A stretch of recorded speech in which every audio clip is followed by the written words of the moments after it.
Hari Raya Roti Tidak Beragi yang disebut Paskah sudah dekat. Imam-imam kepala dan ahli-ahli Taurat mencari jalan bagaimana mereka dapat membunuh Yesus sebab mereka takut kepada orang banyak.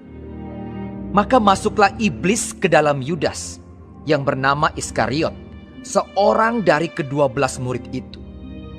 Lalu pergilah Yudas kepada imam-imam kepala dan kepala-kepala pengawal bait Allah dan berunding dengan mereka bagaimana ia dapat menyerahkan Yesus kepada mereka. Mereka sangat gembira dan bermufakat untuk memberikan sejumlah uang kepadanya. Ia menyetujuinya dan mulai dari waktu itu ia mencari kesempatan yang baik untuk menyerahkan Yesus kepada mereka tanpa setahu orang banyak. Maka tibalah hari Raya Roti Tidak Beragi, yaitu hari di mana orang harus menyembelih domba Paskah. Lalu Yesus menyuruh Petrus dan Yohanes. Katanya, "Pergilah, persiapkanlah perjamuan Paskah bagi kita, supaya kita makan." Kata mereka kepadanya. "Di manakah engkau kehendaki kami mempersiapkannya?" Jawabnya, "Apabila kamu masuk ke dalam kota, kamu akan bertemu dengan seorang yang membawa kendi berisi air. Ikutilah dia ke dalam rumah yang dimasukinya. Dan katakanlah kepada tuan rumah itu, 'Guru bertanya kepadamu, di manakah ruangan tempat aku bersama-sama dengan murid-muridku akan makan Paskah?' Lalu orang itu akan menunjukkan kepadamu sebuah ruangan atas yang besar, yang sudah lengkap. Disitulah kamu harus mempersiapkannya." Maka berangkatlah mereka dan mereka mendapati semua seperti yang dikatakan Yesus kepada mereka. Lalu mereka mempersiapkan Paskah. Ketika tiba saatnya, Yesus duduk makan bersama-sama dengan rasul-rasulnya. Katanya kepada mereka, "Aku sangat rindu makan Paskah ini bersama-sama dengan kamu sebelum aku menderita. Sebab aku berkata kepadamu, aku tidak akan memakannya lagi sampai ia beroleh kegenapannya dalam kerajaan Allah." Kemudian ia mengambil sebuah cawan, mengucap syukur, lalu berkata, "Ambillah ini dan bagikanlah di antara kamu. Sebab aku berkata kepada kamu, mulai dari sekarang ini, aku tidak akan minum lagi hasil pokok anggur sampai kerajaan Allah telah datang." Lalu ia mengambil roti, mengucap syukur, memecah-mecahkannya, dan memberikannya kepada mereka. Katanya, "Inilah tubuhku yang diserahkan bagi kamu. Perbuatlah ini menjadi peringatan akan aku." Demikian juga dibuatnya dengan cawan sesudah makan. Ia berkata, "Cawan ini adalah perjanjian baru oleh darahku yang ditumpahkan bagi kamu. Tetapi lihat, tangan orang yang menyerahkan aku ada bersama dengan aku di meja ini. Sebab Anak Manusia memang akan pergi seperti yang telah ditetapkan. Akan tetapi, celakalah orang yang olehnya ia diserahkan." Lalu mulailah mereka mempersoalkan siapa di antara mereka yang akan berbuat demikian. Terjadilah juga pertengkaran di antara murid-murid Yesus. Siapakah yang dapat dianggap terbesar di antara mereka?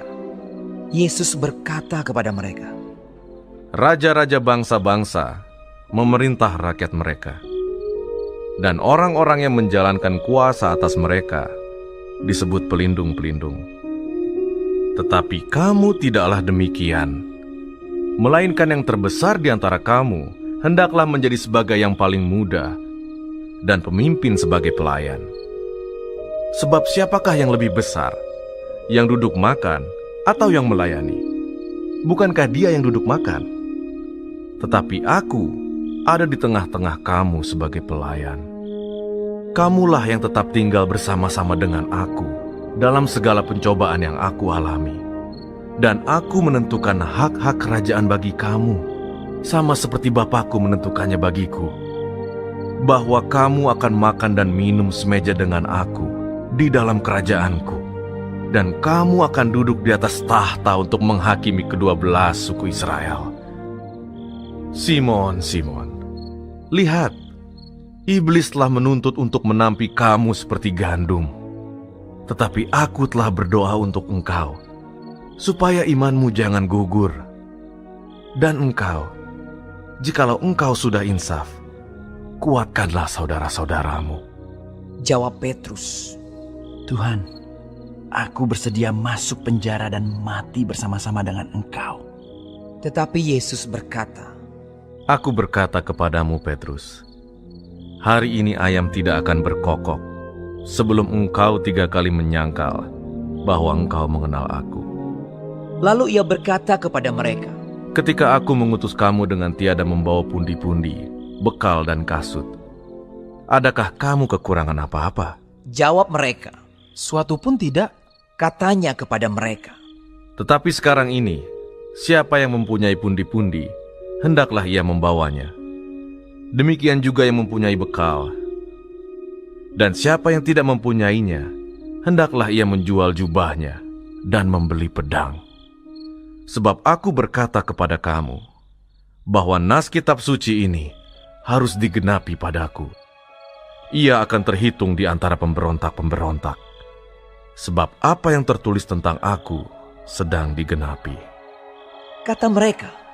Tuhan, ini 2 pedang. Jawabnya, Sudah cukup. lalu pergilah Yesus keluar kota dan sebagaimana biasa ia menuju Bukit Zaitun. Murid-muridnya juga mengikuti dia. Setelah tiba di tempat itu, ia berkata kepada mereka, Berdoalah, supaya kamu jangan jatuh ke dalam pencobaan. Kemudian ia menjauhkan diri dari mereka, kira-kira sepelempar batu jaraknya. Lalu ia berlutut dan berdoa. Katanya, Ya Bapakku, jikalau Engkau mau, ambillah cawan ini daripada aku. Tetapi bukanlah kehendakku, melainkan kehendak-Mu lah yang terjadi. maka seorang malaikat dari langit menampakkan diri kepadanya untuk memberi kekuatan kepadanya. Ia sangat ketakutan dan makin bersungguh-sungguh berdoa. Peluhnya menjadi seperti titik-titik darah yang bertetesan ke tanah. Lalu ia bangkit dari doanya dan kembali kepada murid-muridnya. Tetapi ia mendapati mereka sedang tidur karena duka cita. Katanya kepada mereka, Mengapa kamu tidur? Bangunlah dan berdoalah, supaya kamu jangan jatuh ke dalam pencobaan. waktu Yesus masih berbicara, datanglah serombongan orang.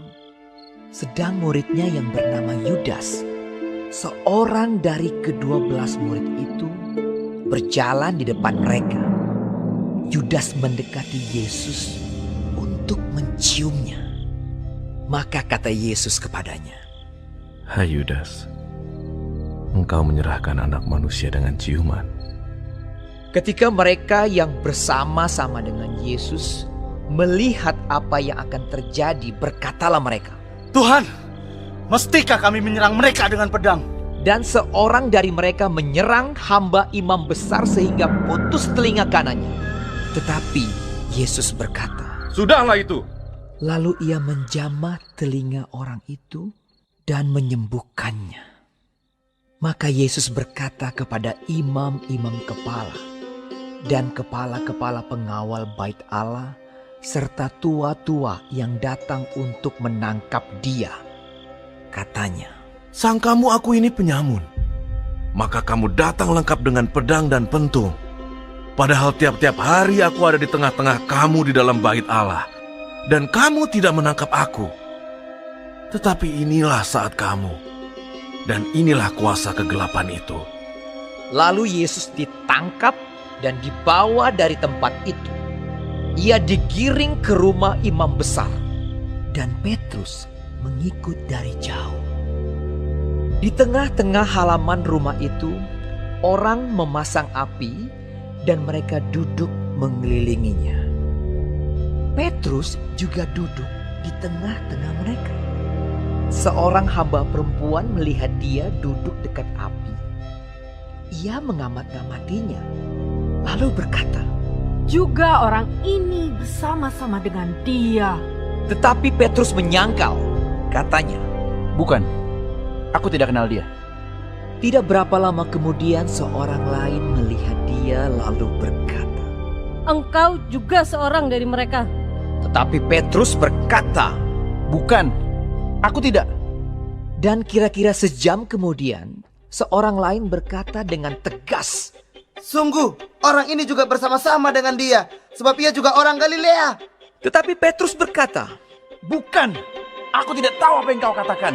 Seketika itu juga, sementara ia berkata, berkokoklah ayam. Lalu berpalinglah Tuhan memandang Petrus. Maka teringatlah Petrus bahwa Tuhan telah berkata kepadanya, Sebelum ayam berkokok pada hari ini, engkau telah 3 kali menyangkal aku. lalu ia pergi keluar dan menangis dengan sedihnya. Dan orang-orang yang menahan Yesus mengolok-olokkan dia dan memukulinya. Mereka menutupi mukanya dan bertanya, Cobalah katakan, siapakah yang memukul kau? dan banyak lagi hujat yang diucapkan mereka kepadanya. Dan setelah hari siang, berkumpullah sidang para tua-tua bangsa Yahudi dan imam-imam kepala dan ahli-ahli Taurat. Lalu mereka menghadapkan dia ke mahkamah agama mereka. Katanya, Jikalau engkau adalah Mesias, katakanlah kepada kami. jawab Yesus, Sekalipun aku mengatakannya kepada kamu, namun kamu tidak akan percaya. Dan sekalipun aku bertanya sesuatu kepada kamu, namun kamu tidak akan menjawab. Mulai sekarang, Anak Manusia sudah duduk di sebelah kanan Allah yang Maha Kuasa. kata mereka semua. Kalau begitu, engkau ini anak Allah. Jawab Yesus. Kamu sendiri mengatakan bahwa akulah anak Allah. Lalu kata mereka, Untuk apa kita perlu kesaksian lagi? Kita ini telah mendengarnya dari mulutnya sendiri.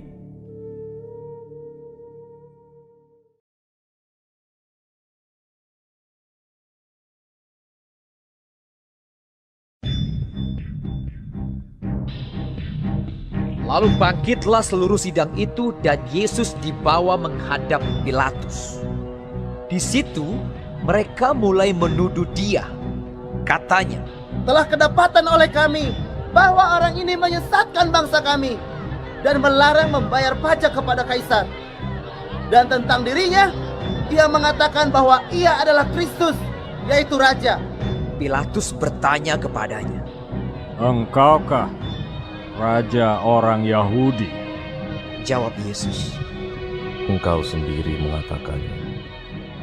Kata Pilatus kepada imam-imam kepala dan seluruh orang banyak itu, Aku tidak mendapati kesalahan apapun pada orang ini. tetapi mereka makin kuat mendesak. Katanya, Ia menghasut rakyat dengan ajarannya di seluruh Yudea. Ia mulai di Galilea dan sudah sampai ke sini. ketika Pilatus mendengar itu ia bertanya, apakah orang itu seorang Galilea?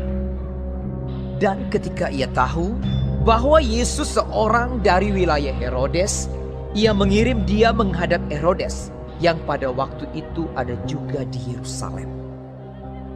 Ketika Herodes melihat Yesus, ia sangat girang.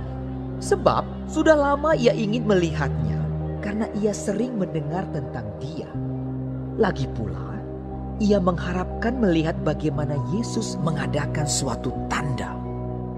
Ia mengajukan banyak pertanyaan kepada Yesus. Tetapi Yesus tidak memberi jawaban apapun. Sementara itu imam-imam kepala dan ahli-ahli Taurat maju ke depan dan melontarkan tuduhan-tuduhan yang berat terhadap dia. Maka mulailah Herodes dan pasukannya menista dan mengolok-olokkan dia. Ia mengenakan jubah kebesaran kepadanya, lalu mengirim dia kembali kepada Pilatus. Dan pada hari itu juga bersahabatlah Herodes dan Pilatus. Sebelum itu mereka bermusuhan. Lalu Pilatus mengumpulkan imam-imam kepala dan pemimpin-pemimpin serta rakyat dan berkata kepada mereka, Kamu telah membawa orang ini kepadaku sebagai seorang yang menyesatkan rakyat. Kamu lihat sendiri bahwa aku telah memeriksanya. Dan dari kesalahan-kesalahan yang kamu tuduhkan kepadanya, tidak ada yang kudapati padanya. Dan Herodes juga tidak, sebab ia mengirimkan dia kembali kepada kami. Sesungguhnya tidak ada suatu apapun yang dilakukannya yang setimpal dengan hukuman mati. Jadi aku akan menghajar dia lalu melepaskannya. sebab ia wajib melepaskan seorang bagi mereka pada hari raya itu. Tetapi mereka berteriak bersama-sama, Lenyapkanlah dia! Lepaskanlah Barabas bagi kami! Barabas ini dimasukkan ke dalam penjara berhubung dengan suatu pemberontakan yang telah terjadi di dalam kota dan karena pembunuhan. Sekali lagi Pilatus berbicara dengan suara keras kepada mereka karena ia ingin melepaskan Yesus. Tetapi mereka berteriak membalasnya. Katanya, Salibkanlah dia! Salibkanlah dia! kata Pilatus untuk ketiga kalinya kepada mereka. Kejahatan apa yang sebenarnya telah dilakukan orang ini? Tidak ada suatu kesalahan pun yang kudapati padanya yang setimpal dengan hukuman mati. Jadi aku akan menghajar dia lalu melepaskannya. Tetapi dengan berteriak mereka mendesak dan menuntut supaya ia disalibkan, dan akhirnya mereka menang dengan teriak mereka. Lalu Pilatus memutuskan supaya tuntutan mereka dikabulkan, dan ia melepaskan orang yang dimasukkan ke dalam penjara karena pemberontakan dan pembunuhan itu sesuai dengan tuntutan mereka. Tetapi Yesus diserahkannya kepada mereka untuk diperlakukan semau-maunya. Ketika mereka membawa Yesus, mereka menahan seorang yang bernama Simon dari Kirene yang baru datang dari luar kota. Lalu diletakkan salib itu di atas bahunya supaya dipikunya sambil mengikuti Yesus. Sejumlah besar orang mengikuti dia. Di antaranya banyak perempuan yang menangisi dan meratapi dia. Yesus berpaling kepada mereka dan berkata, Hai putri-putri Yerusalem, janganlah kamu menangisi aku, melainkan tangisilah dirimu sendiri dan anak-anakmu. Sebab lihat, akan tiba masanya orang berkata, Berbahagialah perempuan mandul dan yang rahimnya tidak pernah melahirkan, dan yang susunya tidak pernah menyusui. Maka orang akan mulai berkata kepada gunung-gunung, Runtuhlah menimpa kami, dan kepada bukit-bukit, timbunilah kami. Sebab jikalau orang berbuat demikian dengan kayu hidup, apakah yang akan terjadi dengan kayu kering? Dan ada juga digiring dua orang lain, yaitu dua penjahat untuk dihukum mati bersama-sama dengan dia. Ketika mereka sampai di tempat yang bernama Tengkorak, mereka menyalibkan Yesus di situ dan juga kedua orang penjahat itu.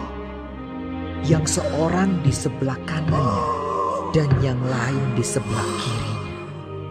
Yesus berkata, Ya Bapa, ampunilah mereka, sebab mereka tidak tahu apa yang mereka perbuat. dan mereka membuang undi untuk membagi pakaiannya. Orang banyak berdiri di situ dan melihat semuanya.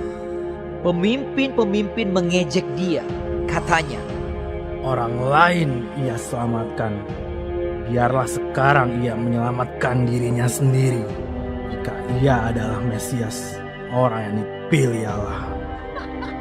Juga prajurit-prajurit mengolok-olokkan dia.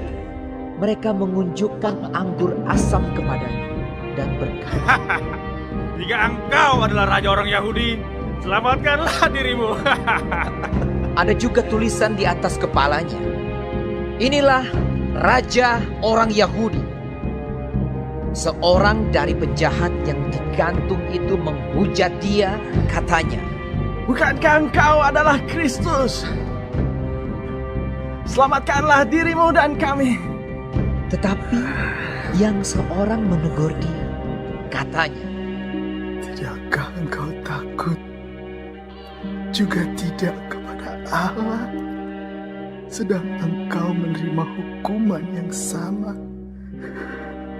Kita memang selayaknya dihukum, sebab kita menerima balasan yang setimpal dengan perbuatan kita. Tetapi orang ini tidak berbuat sesuatu yang salah.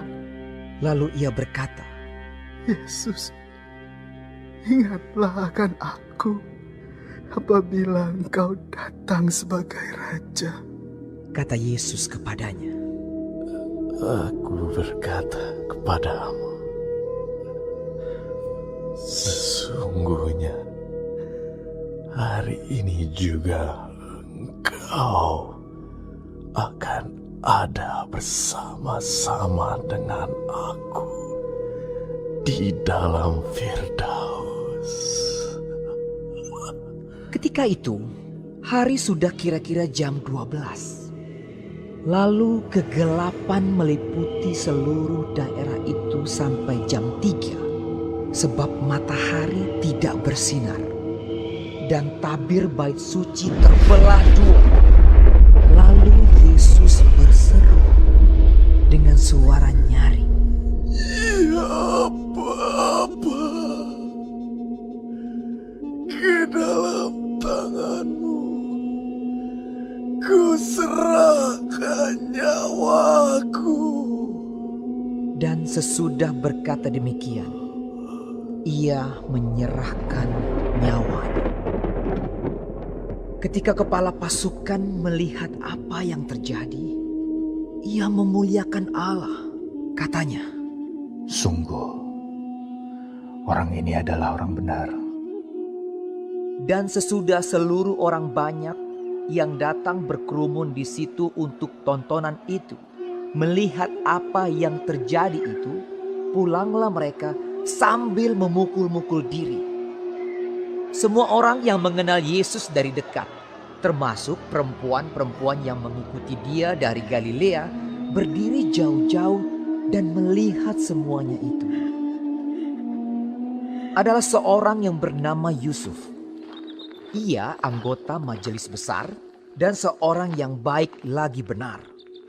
Ia tidak setuju dengan putusan dan tindakan majelis itu.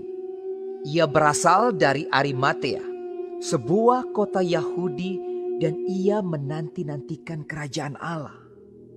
Ia pergi menghadap Pilatus dan meminta mayat Yesus.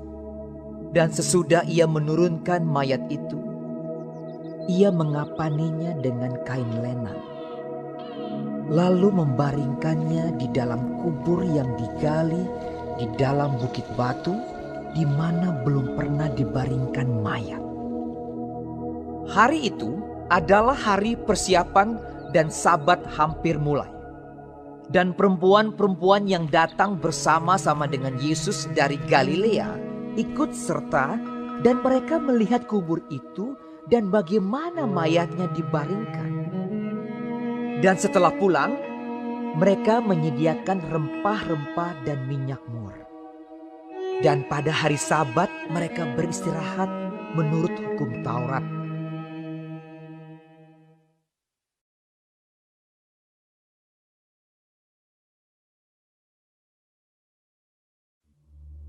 Tetapi pagi-pagi benar, pada hari pertama minggu itu, mereka pergi ke kubur membawa rempah-rempah yang telah disediakan mereka. Mereka mendapati batu sudah terguling dari kubur itu, dan setelah masuk, mereka tidak menemukan mayat Tuhan Yesus. Sementara mereka berdiri termangu-mangu karena hal itu, tiba-tiba ada 2 orang berdiri dekat mereka, memakai pakaian yang berkilau-kilauan. Mereka sangat ketakutan dan menundukkan kepala. Tetapi kedua orang itu berkata kepada mereka, "Mengapa kamu mencari Dia yang hidup di antara orang mati? Ia tidak ada di sini. Ia telah bangkit. Ingatlah apa yang dikatakannya kepada kamu ketika Ia masih di Galilea, yaitu bahwa Anak Manusia harus diserahkan ke tangan orang-orang berdosa dan disalibkan, dan akan bangkit pada hari yang ketiga." Maka teringatlah mereka akan perkataan Yesus itu. Dan setelah mereka kembali dari kubur, mereka menceritakan semuanya itu kepada ke-11 murid dan kepada semua saudara yang lain. Perempuan-perempuan itu ialah Maria dari Magdala dan Yohana dan Maria ibu Yakobus. Dan perempuan-perempuan lain juga yang bersama-sama dengan mereka memberitahukannya kepada rasul-rasul. Tetapi bagi mereka, perkataan-perkataan itu seakan-akan omong kosong, dan mereka tidak percaya kepada perempuan-perempuan itu. Sungguh pun demikian, Petrus bangun, lalu cepat-cepat pergi ke kubur itu. Ketika ia menjenguk ke dalam, ia melihat hanya kain kapan saja. Lalu ia pergi dan ia bertanya dalam hatinya, apa yang kiranya telah terjadi. Pada hari itu juga 2 orang dari murid-murid Yesus pergi ke sebuah kampung bernama Emmaus yang terletak kira-kira 7 mil jauhnya dari Yerusalem. Dan mereka bercakap-cakap tentang segala sesuatu yang telah terjadi. Ketika mereka sedang bercakap-cakap dan bertukar pikiran, datanglah Yesus sendiri mendekati mereka, lalu berjalan bersama-sama dengan mereka. Tetapi ada sesuatu yang menghalangi mata mereka, sehingga mereka tidak dapat mengenal Dia. Yesus berkata kepada mereka, "Apakah yang kamu percakapkan sementara kamu berjalan?" Maka berhentilah mereka dengan muka muram. Seorang dari mereka, namanya Kleopas, menjawabnya, Adakah engkau satu-satunya orang asing di Yerusalem yang tidak tahu apa yang terjadi di situ pada hari-hari belakangan ini? Katanya kepada mereka. "Apakah itu?" Jawab mereka, Apa yang terjadi dengan Yesus orang Nazaret? Dia adalah seorang nabi yang berkuasa dalam pekerjaan dan perkataan di hadapan Allah dan di depan seluruh bangsa kami.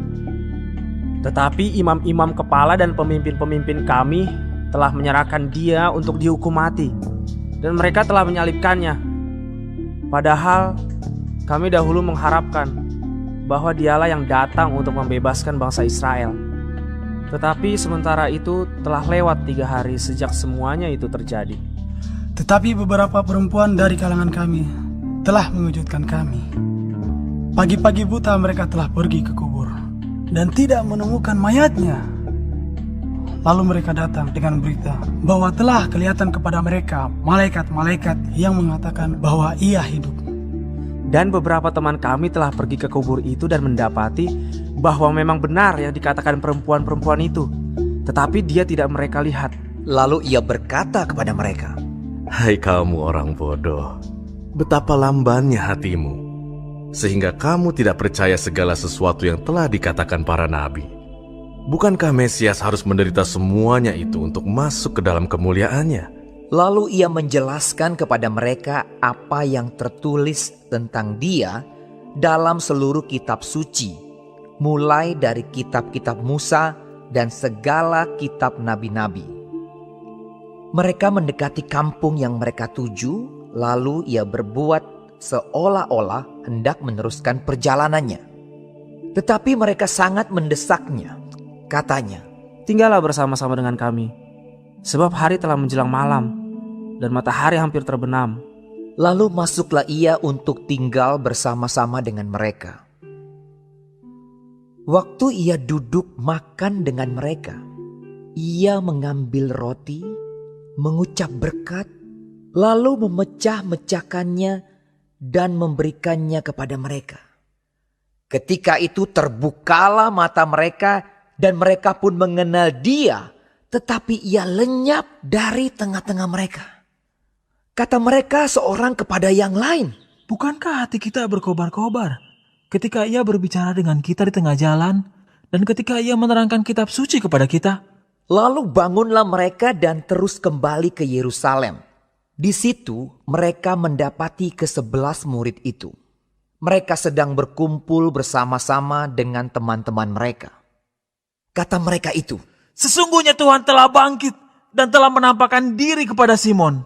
Lalu kedua orang itu pun menceritakan apa yang terjadi di tengah jalan dan bagaimana mereka mengenal dia pada waktu ia memecah-mecahkan roti. Dan sementara mereka bercakap-cakap tentang hal-hal itu, Yesus tiba-tiba berdiri di tengah-tengah mereka dan berkata kepada mereka, "Damai sejahtera bagi kamu." Mereka terkejut dan takut dan menyangka bahwa mereka melihat hantu. Akan tetapi ia berkata kepada mereka, "Mengapa kamu terkejut? Dan apa sebabnya timbul keraguan-raguan di dalam hati kamu? Lihatlah tanganku dan kakiku. Aku sendirilah ini. Rabalah aku dan lihatlah. Karena hantu tidak ada daging dan tulangnya, seperti yang kamu lihat ada padaku." Sambil berkata demikian, ia memperlihatkan tangan dan kakinya kepada mereka. Dan ketika mereka belum percaya karena girangnya dan masih heran, berkatalah ia kepada mereka, "Adakah padamu makanan di sini?" Lalu mereka memberikan kepadanya sepotong ikan goreng. Ia mengambilnya dan memakannya di depan mata mereka. Ia berkata kepada mereka, "Inilah perkataanku yang telah kukatakan kepadamu ketika aku masih bersama-sama dengan kamu, yakni bahwa harus digenapi semua yang ada tertulis tentang aku dalam kitab Taurat Musa dan kitab nabi-nabi dan kitab Mazmur." Lalu ia membuka pikiran mereka sehingga mereka mengerti kitab suci. Katanya kepada mereka, "Ada tertulis demikian, Mesias harus menderita dan bangkit dari antara orang mati pada hari yang ketiga. Dan lagi, dalam namanya berita tentang pertobatan dan pengampunan dosa harus disampaikan kepada segala bangsa, mulai dari Yerusalem. Kamu adalah saksi dari semuanya ini. Dan aku akan mengirim kepadamu apa yang dijanjikan Bapakku. Tetapi kamu harus tinggal di dalam kota ini sampai kamu diperlengkapi dengan kekuasaan dari tempat tinggi." Lalu Yesus membawa mereka keluar kota sampai dekat Betania. Di situ ia mengangkat tangannya dan memberkati mereka. Dan ketika ia sedang memberkati mereka, ia berpisah dari mereka dan terangkat ke sorga. Mereka sujud menyembah kepadanya. Lalu mereka pulang ke Yerusalem dengan sangat bersukacita. Mereka senantiasa berada di dalam bait Allah dan memuliakan Allah.